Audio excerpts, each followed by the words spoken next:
Hey guys, Luton here, and we're back on the PlayStation 3. We're back with some more gameplay.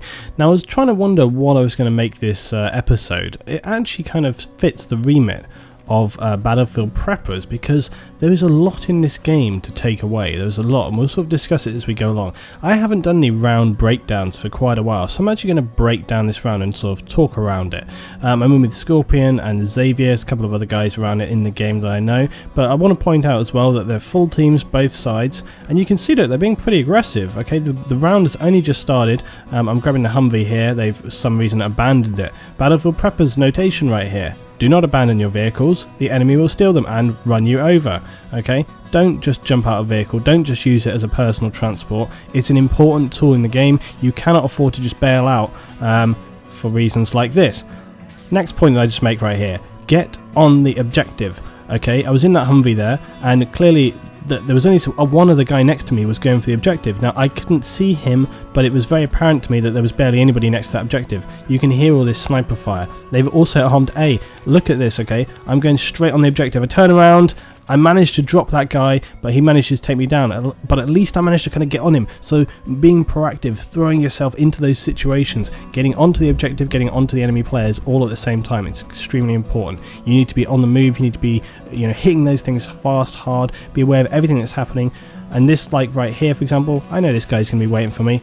I know that he's possibly going to be on the ground or whatever. Okay, so again, sort of thinking ahead of time, knowing the kind of maneuvers your enemy will use, what kind of thing they're going to do. I don't know why I'm jumping around whilst firing. It doesn't really help me. That's something not to do, is kind of figure out. But things were going a bit sort of hectic in game here.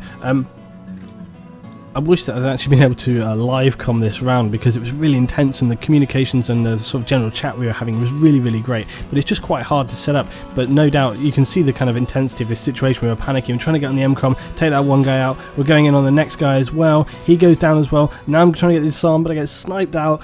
My teammate goes for a disarm, but it's just too late, and we lose that MCOM there. But really, really intense sort of firefight, all crashing over it. But look at this, they're really pushing into the base. They're being super proactive. And again, so sort of moving forward, thinking about Battlefield 4, this is really, really important. Okay, you need to sort of knock that momentum out of them. You can see that they're throwing players and players and players at us.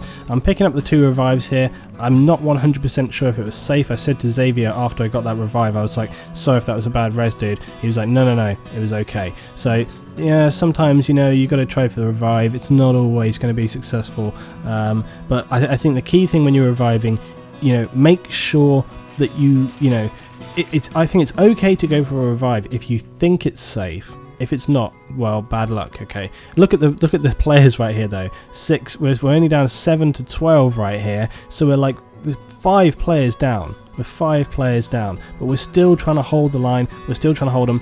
Okay, spawning back in here. The guy's done very well. Got another disarm right there. But like I say with the revives, you've just got to weigh up your options. The thing that you shouldn't do is, if you know it's open ground, heavy under fire, don't go for that revive. It's just wasting team time, it's wasting the players' time. And also, something people always say about reviving, okay, they always be like, well, you can always decline the revive. You can't decline the revive once they pick you up, and then, as soon as you take a revive, as soon as you revive someone, it automatically kind of cancels their ability to kind of drop back out of the game. So in that process, you're wasting time immediately. Okay, so even if they have to decline, it's still wasted time that they could have got back in. Now if there's a possibility they can actually get back up, great, but if not, don't waste their time. So it's just not worth it. Okay, here we are back in the game, and you can see we're having heavy sniper contact. Now the trouble with sniper contact, right, is that it's really tricky to know what to do. And sniper contact, if you have sort of at least 4 or 5 snipers, can actually be really problematic, because when you have a lot of snipers, it can be hard to actually move around your base. They can actually be extremely negative force. I generally say, unless snipers are being a real problem, just ignore them. Put yourself out of their line of sight. Don't sort of get engaged or drawn into like long out combat with them, etc. It's just not worth it. Okay, this guy going up in here. I'm going to try and get the grenade throwing on him right here. I was trying to hop in on here, see if I can get that grenade on there.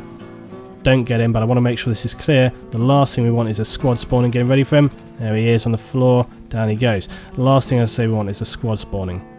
My team doing very well, but we have very little support on this side of the base. And this is another sort of thing to think of going to Battlefield is, Battlefield 4. make sure that once an objective has been lost, that you still maintain a presence in that area. So for example, on this base, we still should be keeping 1 or 2 players in the BM area. Obviously the difficulty is we're down on player count. If we normally had a full team, then for sure it would be a lot easier, but we don't, so we have to try and balance it up. Now, I am doing something that I normally would say not to do, okay, and that is I'm moving outside of my objective area. Unfortunately I got caught out here, I tried to get on that guy, I was not quick enough. But yeah, why have I moved out of the area? Now you guys know that I say very often, you must not do this. If you're defending, you should stay within the kind of set area of your defending base. You shouldn't move forward, you shouldn't get drawn into combat outside of the area. So why would I do it here? There's a specific reason why you would do it. And also, like I say, in every single game, there are no set rules. You can try and run a general sort of principle, which is what you should, okay? So you should try and go for a kind of general ideal of, in most situations I will do this, alright? But there's nothing is set in stone, ever, okay? Because the games are too flexible. They'll change around and you never know how things are going to go down, so you have to play it by ear and just sort of see how things go. Why would I move up then? Well, there's so many snipers up there, and for sure I could have changed that to a sniper class. Trouble is, if you go to a sniper class, immediately you're sort of, you know, at close range like I'm at right now, it's going to put me at a sort of a less, you know, strong position. I can't do things like I just did right there and clear the guys straight down, alright, or like that as well. So it kind of puts you in a different position. And this guy, oh man, see, straight away with the on the floor there. Didn't expect that actually, because that's a good point there. See, I saw him running away from me. Did not expect him to have turned around and got on the floor right there. So again, that your kind of ability to preempt and sort of suspect is really important. Oh, this was a weird one right here. I've never seen this actually on this map, where they put a recon point down up on this BMcom building, and look at the fire. So now I'm taking sniper fire from the right, I'm taking grenades and machine gun fire from these guys up on the roof. We're really in a bad situation here. I'm trying to sort of move around to get on them, but again, we're taking that sniper fire, or like this guy's come up from behind us as well.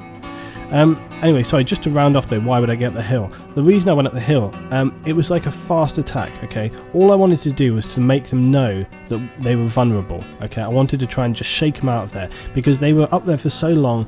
I felt like if we didn't sort of try and do something, they were just going to stay up there, they were just going to continue to snipe. It could actually become problematic for us. So all I did was a fast attack. All I was going to go for was like 1 or 2 kills and then come back to the base. And it's fine to do that. The problem is when people start spending way too much time outside the base. They spend the majority of their time right up in the front line. They don't sort of stay defending around the base.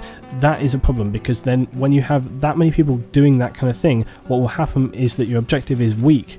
So what can happen is, even if one person slips past the guys up in the front line, and this happens very often, a perfect example is second base Metro. This always happens. Everybody moves up into the tunnels because they think, easy kills. They just rack the kills. What happens? One guy slips through, spawns his squad, both objectives armed, then the players coming back get slaughtered on the way back, and then they're caught in between the two players, the enemy troops both sides. They get caught out. So, moving right up to your enemy is many times not good, but it's okay to do it in kind of fast flank attacks, just to kind of make them feel vulnerable. If you make them feel vulnerable, they're not going to want to sort of be so safe in their attacks. They're going to make them think a little bit more, so it just puts them on the back foot, is really what you're trying to do there. You're just trying to make them feel like, you want to let them know that you can get at them, and then it means that they're going to be sort of less inclined to get on it. Another important thing I would make the point of is about reading your enemy. And that doesn't necessarily mean sort of reading in terms to kill them. It just means sort of learning about what you can get away with. Now you can see right here, I'm trying to sort of stay to the edge of windows rather than sort of stand right in them. But I haven't really taken any sniper fire until I obviously just moved right out there. But the point is that moving up to a window can often be a very dangerous, often stupid thing to do, because as soon as you move to a window, you're a silhouette. It's very easy for snipers to get onto you, alright? But, come on, pistol kill. Yeah, good job. But basically, you can read your enemy. So I have been moving around in this building. I've really taken barely any actual sniper contact. So for that reason, I feel pretty secure that they're not really looking here, or I'm not much of a target for them. So therefore, I feel more confident in the way that I move around. And you apply this to any situation, okay? And this is what I say when I say things are fluid, and you have to kind of read every game for what it is, rather than just having a hard and fast rule. But as I say, that doesn't mean to say that you don't have sort of set principles that you stick to for each game, because I do, and you should as well. But it just means that you have to read things as they change, because not every situation is going to be the same. Some teams are going to play super aggressive, some teams are going to play more defensive, some teams are going to just sit back and do nothing. You know, you really have to read the situation. But as I say, the thing is that you have to bear in mind always is that things can change immediately, especially towards the end of the game. Now look at this, we've managed to hold it right off to about 9 or 8 tickets, so you know that they're going to make a crazy attack right here at the end, and they do. They start throwing people in, and we were just saying to the guys, come on, you know, don't go crazy, don't push up, hold the line, just mark and pick those targets as they come in. That's really what it's all about. Pick up a nice little easy double kill right there. Probably a bit of a lucky, it probably stole 2 people's kills right there, I think. So they're bringing the Humvee in, but luckily lose control of it. It's where the hell is that Humvee going? There we go, end of the round.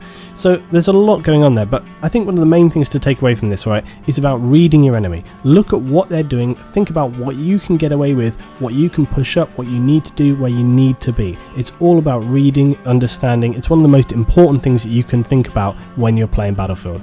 Thanks for watching today, guys. Hope you've enjoyed. If you have, drop it a like, and I'll see you next time for some more breakdowns and discussion.